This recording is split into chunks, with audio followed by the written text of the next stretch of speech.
Hey friends, Ash here. How ready here? What? Welcome back to Gents. Hope you're doing well. We got something special today, something that only pops up every 2 decades or so, apparently. Armani releasing a new men's fragrance line. Yeah, this one is called I Will, and according to their marketing, it took them over 2,800 iterations before they got it right. Oh, and also 4 years. Can't leave that out. 4 years and 2,800 iterations. I don't know at what point, where everything just turns into kind of a blob and the fragrance no longer is what it started as. Maybe around iteration 1,352. And I know a lot of those are like really small changes, but holy crap. Like at what point can you even tell the difference between all the stuff? You lay it all out, it's almost 3,000 friggin' bottles and you're just like, yeah, but hey, we got it perfect. Those other 2,800 suck dong, but this is the one.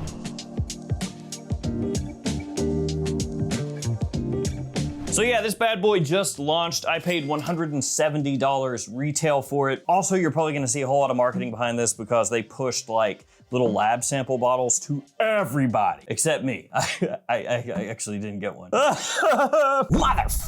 I have it linked in the description below. Feel free to check it out down there. Let's begin by taking a look at the presentation. First up, Le Box. You have on the front the name of the fragrance, name of the house, size and concentration, 100 ml eau de parfum. Has a nice little gradient, kind of reminiscent of Armani code Profumo, rest in peace. On one side, it looks like just a bunch of gibberish, but it's basically telling you that the bottle is refillable in every language known to man. And then on the other side, a nice little picture to help you out. Your refillable fragrance bottle is designed to last. Refills sold separately. You've got the Armani logo up top. You have more information, including your ingredients on the back. And then on the bottom, we've got the batch code and the barcode. Batch code 38A403M, as in Mary. And here we have the bottle. So it's got this kind of interesting feel to it, where it's more of a matte finish up top, kind of frosted. And then as it gets to the bottom, it becomes clear. Other than that, it is a little understated, like some of the recent Armani changes, like with the Armani code line. You're going for this more kind of minimalistic look.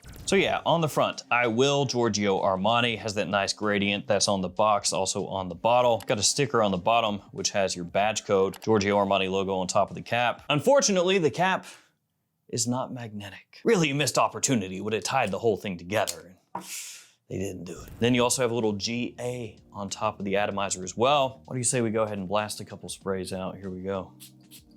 Atomizer is all right. Not great, but gets the job done. Now, before we dive into this, I want to give you guys a bunch of coupon codes, which are also in the description. You can copy and paste those. So got codes for Fragflex, JOMASHOP, and many more stores to save you extra cash on top of the discounted prices that they already have. And also a quick update. I'm going to have a second channel, which has nothing to do with fragrances. Gents Sets. Is that weird? S-E-T-S. Sets, not anything else that could sound like that. And strangely enough, it's going to be one of my other hobbies, which is cards. We're talking hockey cards, baseball cards, etc., etc. So if that interests you whatsoever, feel free to throw me a follow. I'll have my other channel linked in the description as well. Thank you guys so much. Card stuff it's completely the same as fragrances. All right, so I Will.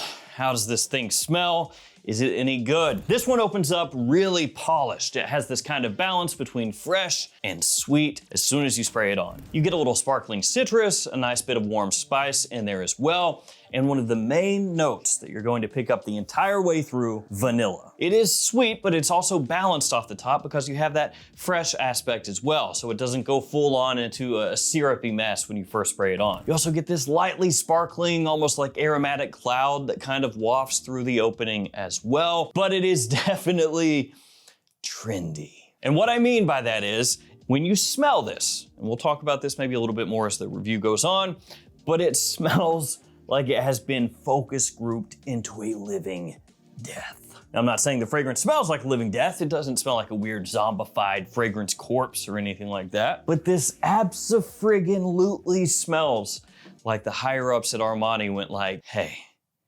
it's time. We're going to make the final boss of trendy fragrance. I'm talking looking at every single possible popular release out there in the designer realm and possibly beyond, taking a look at all of them and going like, I will take all of your power and put it into this. So at different times through the evolution of this fragrance, it could legitimately remind you of like 24 different things, and I am not playing. It could remind you a little bit of Prada Paradigm, 1 Million Royal, Parfums de Marly Altair, all within like 30 minutes. So like I said, this is the final boss of taking other fragrances styles and combining all of them, not just one or two, all of them into one fragrance. Now back to how the fragrance actually smells. As the opening settles down, the citrus starts to fade back, which of course it does, it's citrus. That vanilla gradually becomes more and more the star of the show, and then you get this really nice supporting combination of like lavender and geranium coming out. Even though geranium's not an official note, it has that kind of scent profile to it. You also get that cardamom from the opening, that bit of spiciness, sage as well as it dries down, and all of those notes kind of support the vanilla that's coming out. And it gives the fragrance this lightly green, spicy, fresh kind of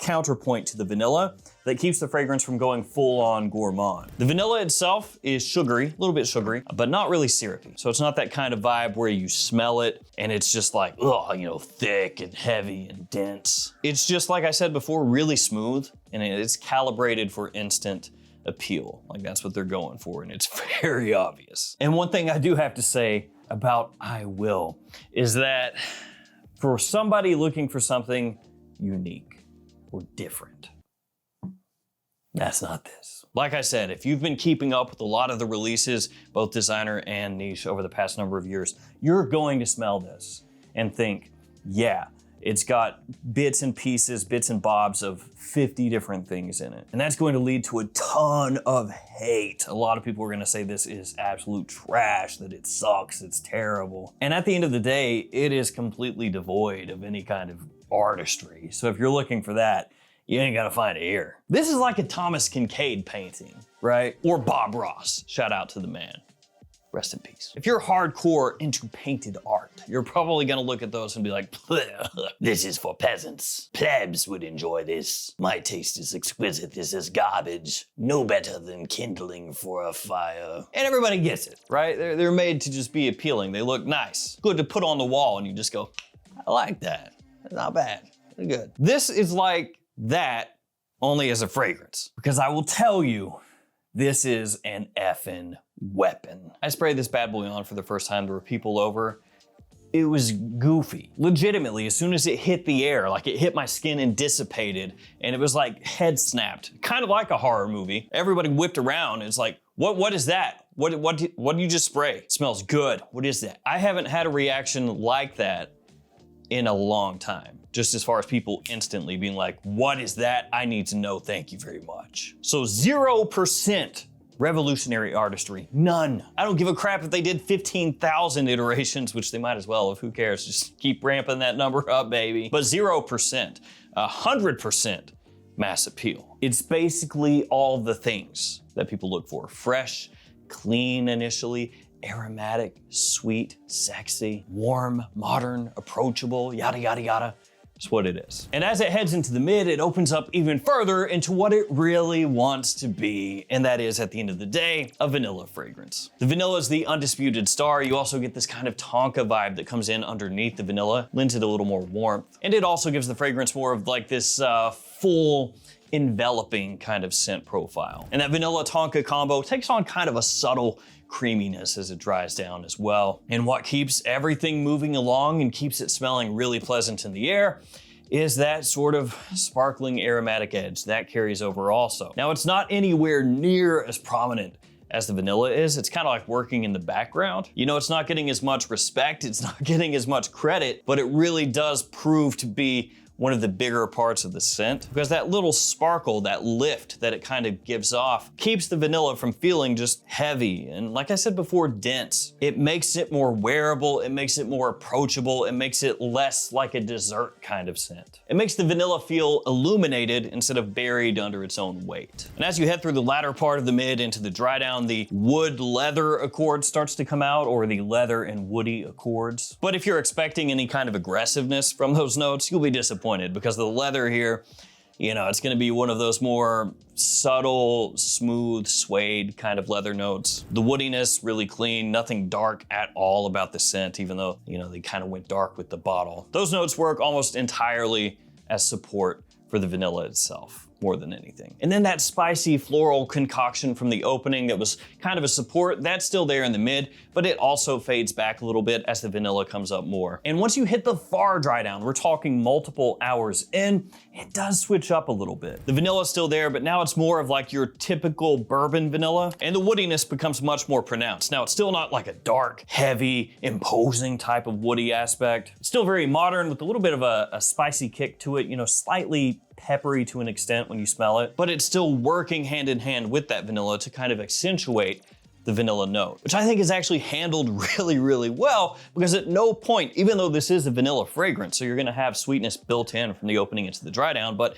at no point does it become something where you feel like you're gonna fall into a diabetic coma. The sweetness never gets too overloaded. It doesn't get too sugary, even though there's a touch of it. It doesn't go overboard. It doesn't get syrupy. And that's because you have all these different notes that are helping prop up or accentuate the vanilla from the opening into the dry down, whether it's initially that bright citrus that kind of gives you an initial pop, the fresh spiciness that eventually turns a little bit warmer and melts together with the floral notes and the aromatic notes, and then eventually in the dry down, that bit of suede in the woods. And the word addictive gets thrown around a lot in the fragrance sphere. You know, this is addictive, that's addictive, that's addictive, it's all addictive. But this one does have that property to it, where when people smell it, they want to smell it again. They want to smell it again. It's not crazy unique. It's not something that you're gonna smell and feel like, oh wow, I can't believe they mixed this with that and this with that, like really taking things in a new direction here. No, not at all. What it does really well though, is it just smells really freaking good. Let's talk performance, seasonality, the overall verdict, the pros and cons. So in terms of longevity, it's actually really good. It sticks around for a long time, whether we're talking wearing it on your skin or clothing. Projection is a little bit different. So initially, when you first spray it, it's pretty loud. Like it fills up a room quick. So the opening and the early mid, it punches, it projects, it's easily noticed. Once you kind of work your way through the mid into the dry down, it becomes more average. So it's not the type of fragrance that's a performance monster from the opening into the dry down. It's more like a big pop initially. So if you were to test it in a store or something sprayed on, you'd be like, oh, stuff is loud. But then as it settles, you know, it becomes more of a standard type of fragrance, at least for a fall winter type scent, because average is kind of different, you know, depending on what you're talking about. If you're talking about an aquatic, it's gonna be a very different vibe than this, right? I guess if you wanted to look on the bright side of life, you could say that's a good thing because it makes it more usable in more situations where you might be worried about choking people out. But if you're somebody who really prioritizes something that's extremely strong, this one might let you down a little bit. And talking about seasonality, of course, fall, winter, I think daytime or evening, either one. Definitely not a summer fragrance. Maybe you get away with it early spring when it's not really hot outside yet. But yeah, fall, winter, day, night, you know, kind of standard. Date night friendly, office sensible, depending on how heavy you spray, and super easy to wear casually. And I think you could wear it dressed up as well, as long as you don't go crazy heavy with the trigger. So what's the overall verdict, the pros and the cons on I Will? Well, first off, this is gonna be one of the easiest fragrances in the world to criticize. If you wanna dunk on something new, there you go. I've already talked about it, so I'm not gonna go crazy in depth here. But saying it had 2,800 iterations is basically trying to say, we were crazy particular. We were being perfectionists, we had to get it absolutely perfect. But in a way, I almost read that as, for 4 years, they had 2,800 iterations because Armani was watching the market. And every time a new fragrance took off in a huge way, they were like, you see that? You see that?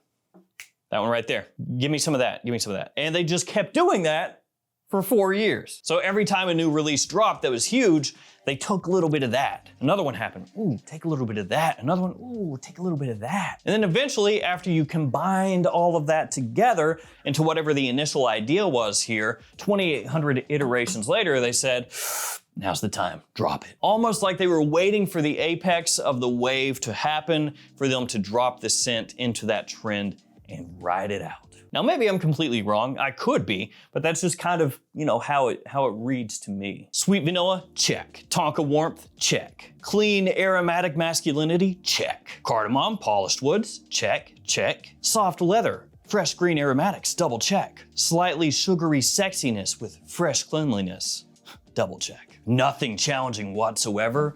Absolutely effing check. People deep into fragrances are going to prioritize things that are more original, things that are gonna stand out more. But the overwhelming majority of people out there, like 99%, don't care about that. They don't care if it's the most unique thing or if it has art behind it. They just wanna smell good, get positive attention, and boost their confidence. That's pretty much it. And this annihilates all three of those things. Is it derivative? Oh, yes. It's one of the most derivative things out there. Does it smell good? Oh, it smells good. My wife won't stop talking about this stuff. Pros and cons, real quick. First, the pros. It is a fantastic modern masculine vanilla. It's extremely polished as far as how it comes across. It never smells off-putting. It's got an excellent balance, especially off the top, of sweetness and aromatic freshness. The longevity is excellent. It is ridiculously easy to wear. And in terms of wearability, daytime or nighttime, either one fall through winter without any issue. And finally,